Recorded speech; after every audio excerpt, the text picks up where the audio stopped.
अखबार देखते ही विनय का माथा गर्म हो गया। पता नहीं ये किसकी बेहूदगी है, सारा अखबार खराब कर दिया। हर पन्ने पर जगह जगह जन्मदिन शब्द टेढ़े मेढ़े अक्षरों में लिखा है। अरे भाई जीतू, तुम तो इतने सालों से रोज अखबार डाल रहे हो, इससे पहले तो ऐसा कभी नहीं हुआ। सॉरी साहब जी, मैं तुरंत अखबार की नई कॉपी लेकर आता हूँ। कुछ देर बाद जीतू अखबार की नई कॉपी लेकर आ गया। साथ में 6-7 साल का एक लड़का भी था। वह था उसका बेटा चमन। जीतू ने चमन के बाल पकड़कर झंझोड़ते हुए कहा, साहब जी, यह सब इसी शैतान की करतूत है। इसकी तो मैं अच्छी तरह खबर लूँगा। आपसे मैं इतना ही कह सकता हूँ कि आगे से ऐसी गलती कभी नहीं होगी। विनय के 4 पड़ोसी रामनिवास, जयंत, विलास और दयाल के घर भी इसी तरह जन्मदिन लिखा हुआ अखबार मिला था। जीतू ने उनके भी अखबार बदल दिए और उन चारों के सामने भी अपने बेटे को बुरा भला कहा। इस तरह की डांट फटकार से बच्चा बुरी तरह घबरा गया और जोर जोर से रोने लगा। विनय की पत्नी जया वहीं खड़ी थी। ये कौन सा तरीका है बच्चे से बात करने का? क्या तुम रोज अपने बेटे के साथ ऐसा ही व्यवहार करते हो? नहीं नहीं मैडम जी, मैं और मेरी पत्नी तो चमन से बहुत प्यार करते हैं। असल में आज इसने मुझे परेशान कर दिया। इसके कारण मैं कई घरों में अखबार नहीं पहुंचा सका। कल उनकी भी शिकायत सुननी पड़ेगी मुझे। बेटा, तुमने अखबार पर जन्मदिन क्यों लिखा था? आज मेरा जन्मदिन है, कहते हुए चमन रो पड़ा। जीतू, क्या सचमुच आज चमन का जन्मदिन है? जी हाँ, है तो सही।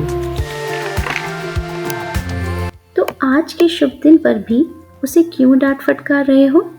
भाई, आज तो चमन का जन्मदिन है, इसे गिफ्ट मिलने चाहिए। मैडम जी, मैं तो सारा दिन काम में लगा रहता हूँ। अखबार बांटने के लिए सुबह बहुत जल्दी घर से निकलना होता है, नींद भी पूरी नहीं होती।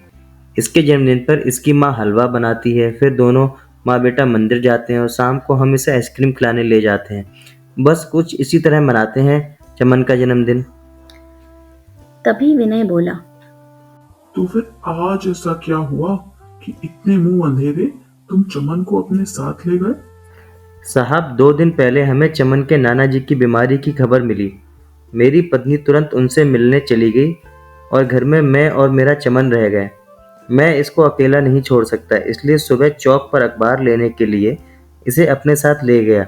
वहाँ जब मैं हिसाब किताब करने में लगा था, तब ना जाने कब इसने कई अखबारों पर पेन से जन्मदिन लिख डाला होगा और मैंने बिना देखे अखबार आप लोगों के घरों में डाल दिए।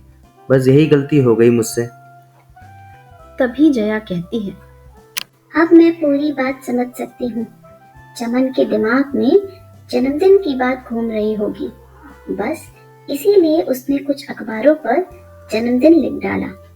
किसी बच्चे के लिए अपने जन्मदिन से बड़ी बात और क्या हो सकती है भला? अब इस घटना को भुलाकर हमें चमन का जन्मदिन मनाने के बारे में सोचना चाहिए। लेकिन चमन की माँ तो यहाँ है नहीं और मुझे हलवा बनाना आता नहीं। विनय की ये बात सुनकर सभी लोग हंसने लगे। बेचारे चमन को हम सब के कारण बहुत डांट सुननी पड़ी है। हम सब इसके दोषी हैं। क्यों ना हम सब मिलकर इसका जन्मदिन मनाएं? जया की इस बात को सबने मंजूरी दी और तय हो गया कि शाम के समय जया के घर पर चमन का जन्मदिन मनाया जाएगा। जीतू से कह दिया कि शाम को वह चमन के साथ उनके घर पर आ जाए। जीतू बड़ा संकोच करते हुए कहता है, अरे आप लोग क्यों तकलीफ करोगे भला? चमन की माँ के आने के बाद हम लोग मना लेंगे इसका जन्मदिन हर बार की तरह। जन्मदिन का फंक्शन तो उसी दिन मनाया जाता है जिस दिन बच्चे का जन्म होता है। चमन का अगला जन्मदिन तुम जैसे चाहे मना लेना, पर आज तो तुम्हारे बेटे का जन्मदिन उत्सव की तरह हम सब मिलकर मनाएंगे। अब क्या था, जीतू वह चमन के साथ चला गया। शाम को जब जया के घर पहुंचा तो देखता ही रह गया। कमरा रोशनी और रंग बिरंगे गुब्बारों से जगमगा रहा था। संगीत की मीठी धुन बज रही थी।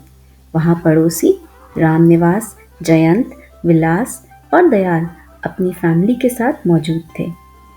मेज पर सुंदर केक रखा था जिस पर लिखा था चमन 7। यह सब देख जीतू बहुत खुश हुआ और बोला, मेरे बेटे का ऐसा जन्मदिन तो कभी नहीं मना। जया हंसकर बोलती है, अब चमन को अखबार पर जन्मदिन लिखकर याद नहीं दिलाना पड़ेगा। हर वर्ष हमें उसका जन्मदिन याद रहेगा। अतः हमें इस कहानी से यह सीख मिलती है कि गुस्से में किसी पर बरसने से पहले पता लगाएं कि उसकी गलती का कारण क्या है। गहरी सांस लें और शांति से सामने वाले की बात सुनें। क्या पता उसकी गलती करने के पीछे कोई ऐसा कारण हो जो उसके हाथ में ना हो। ऐसा करने से समस्या को सुलझाना आसान हो जाएगा और आपके शब्द और गुस्से से किसी के दिल को ठेस नहीं पहुंचेगी।